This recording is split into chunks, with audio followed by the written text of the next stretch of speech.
Hello everyone. स्वागत है आप सभी का बलास्ट कोचिंग क्लासेस में। बलास्ट कोचिंग क्लासेस की तरफ से 12th फिजिक्स के कुछ आईएमपी जो टॉपिक्स होते हैं उनको एक्सप्लेन किया जा रहा है। साथ ही हमारा 12th फिजिक्स का कोर्स भी चालू है, तो आप चाहो तो ये कोर्स से भी सारी वीडियो देख सकते हो। इस टॉपिक में आज हम लोग पढ़ रहे हैं कूलाम्स लॉ।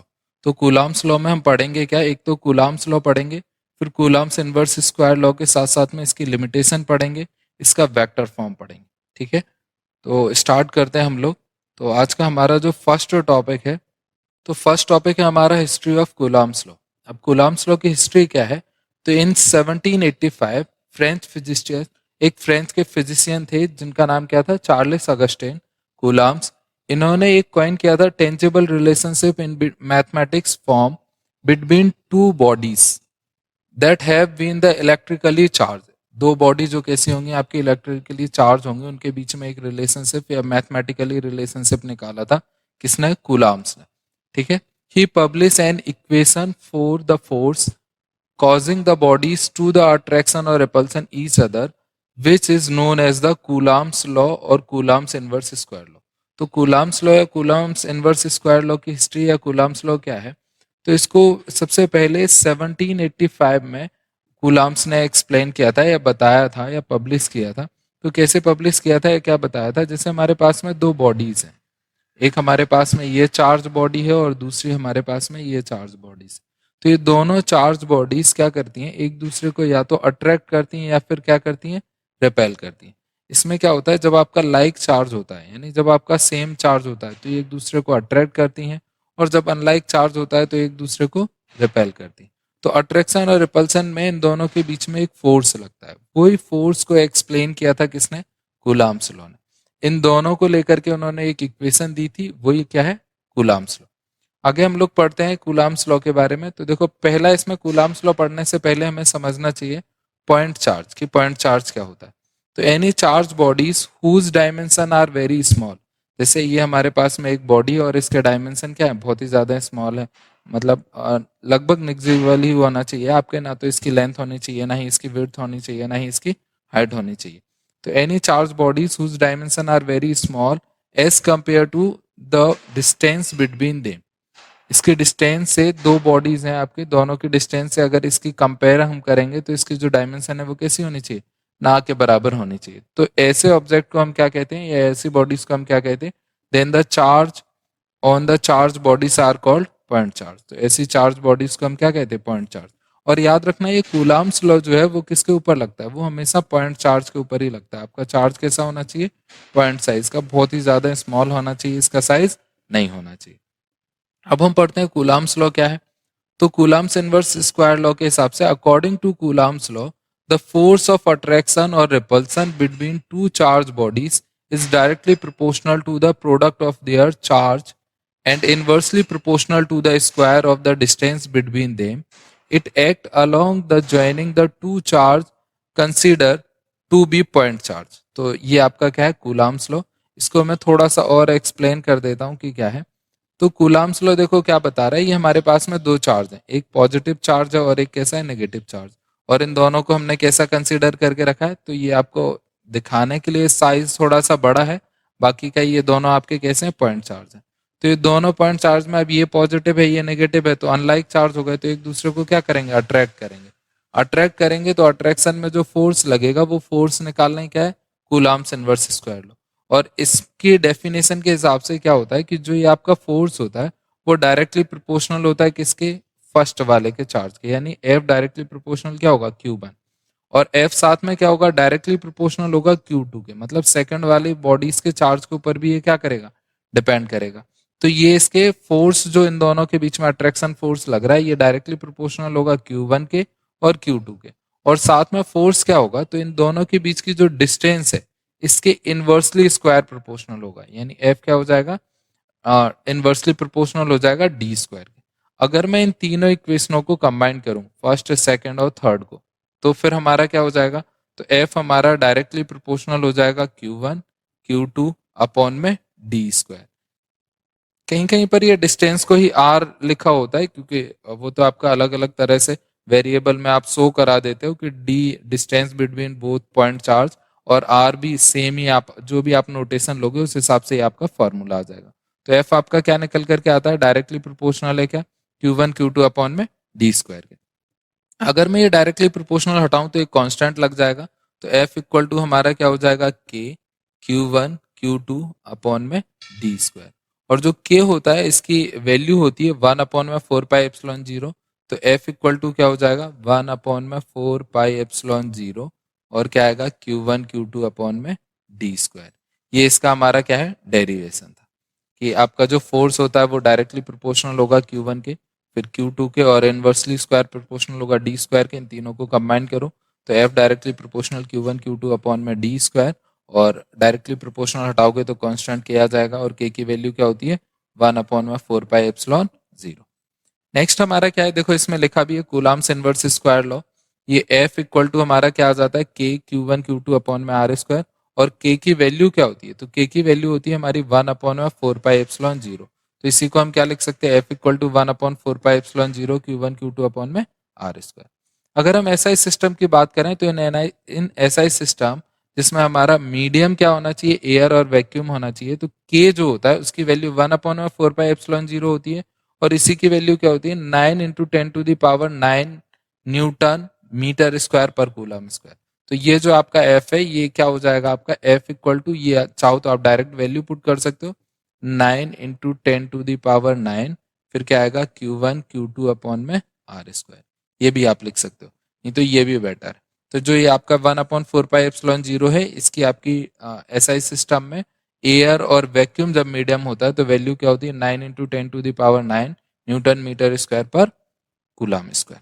ठीक, उसके बाद में क्या है, परमिटिविटी और परमिटिविटी ऑफ फ्री स्पेस।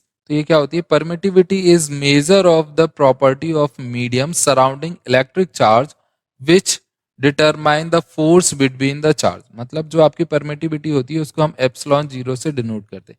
ये ग्रीक एक लेटर है जिसको हम बोलते हैं एप्सिलॉन, और ये जीरो है तो इसको एप्सिलॉन जीरो या एप्सिलॉन नॉट बोलते हैं। तो एप्सिलॉन नॉट की वैल्यू आपकी क्या हो जाएगी, ये एप्सिलॉन नॉट आपका क्या होगा, तो यहाँ पे हमने देखा के इक्वल टू क्या आ रहा था, तो के इक्वल टू था 1 अपॉन में 4 पाई एप्सिलॉन नॉट। अगर मैं एप्सिलॉन नॉट को इस तरफ ले जाऊं तो ये यहाँ पे डिवाइड में, इस तरफ आएगा तो मल्टीप्लाई में, के को वापिस से इस तरफ लाऊंगा तो क्या हो जाएगा 1 अपॉन में 4 पाई के। तो एप्सिलॉन नॉट की वैल्यू क्या होती है, ये आपका मीडियम के ऊपर डिपेंड करता है। जब एयर होगा तो कुछ और, जैसे मान लो एयर है तो इसकी वैल्यू दे करके रखी हुई है, और कुछ और मीडियम होगा तो इसको फिर हम एप्सिलॉन लिख देंगे। एप्सिलॉन नॉट लिखा है मतलब मीडियम क्या है आपका, एयर, और एप्सिलॉन नॉट को हम क्या बोलते हैं, परमिटिविटी। तो परमिटिविटी ऑफ फ्री स्पेस आपकी क्या होगी, तो ये इसकी वैल्यू हो जाएगी 1 अपॉन 4 पाई के, और इसकी वैल्यू होती है 8.854 इंटू 10⁻⁻12 कूलम स्क्वायर पर न्यूटन पर मीटर स्क्वायर। जो आपका ये होता है के की वैल्यू, इसकी जस्ट रिवर्स इसकी क्या हो जाएगी, यूनिट हो जाएगी। के की यूनिट क्या होती है, न्यूटन मीटर स्क्वायर पर कूलम स्क्वायर। तो ये कूलम ऊपर पहुंच जाएगा तो कूलम स्क्वायर अपॉन में क्या आ जाएगा, पर न्यूटन पर मीटर स्क्वायर। तो आपका ये क्या था, कूलम्स लॉ था। अब इसके बाद में हम इसके लिमिटेशंस पढ़ते हैं कि लिमिटेशन क्या होते हैं। तो देखो कूलम्स लॉ के जनरली 3 लिमिटेशन होते हैं जो बहुत ही ज्यादा इंपॉर्टेंट हैं। ये 3 सबसे ज्यादा पढ़े जाते हैं। पहला क्या है, Coulomb's law is true only for the point charge but it is not true for the extended charge. आपका ये हमेशा किसके लिए होगा, पॉइंट चार्ज के लिए होगा। अगर आपका पॉइंट चार्ज है तो ही आपका कूलम्स लॉ क्या है, वैलिड है। अगर ये आपका पॉइंट चार्ज नहीं है तो कूलम्स लॉ आपका वैलिड नहीं होता, या फिर उसके लिए आप निकाल ही नहीं सकते हो। तो कूलम्स लॉ उसके लिए हम आगे पढ़ेंगे कि गॉस थ्योरम वगैरह से निकाल लेते हैं। तो कूलम्स लॉ आपका क्या होता है, पॉइंट चार्ज के लिए वैलिड होता है। अगर पॉइंट चार्ज नहीं है तो फिर आप नहीं लगा सकते हो, ये इसकी पहली लिमिटेशन है।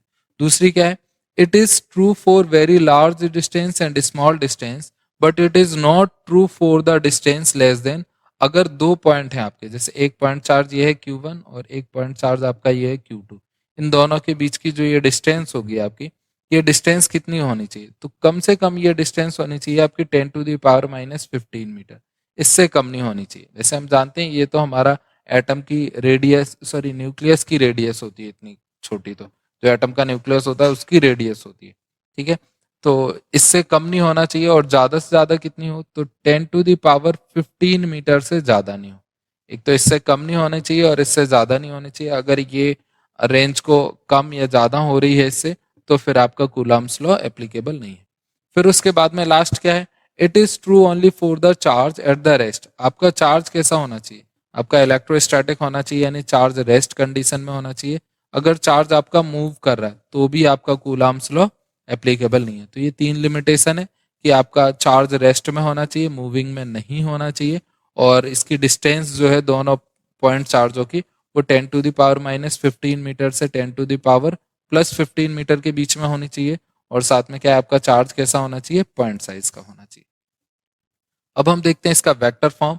तो वेक्टर फॉर्म हमारा क्या होता है? Vector form of Coulomb's law, if the 2 point charge q1 q2 are the place at distance r apart from each other, then the force exerted by the first charge on the second charge will be। जो first charge होता है वो second के ऊपर कितना force लगाएगा।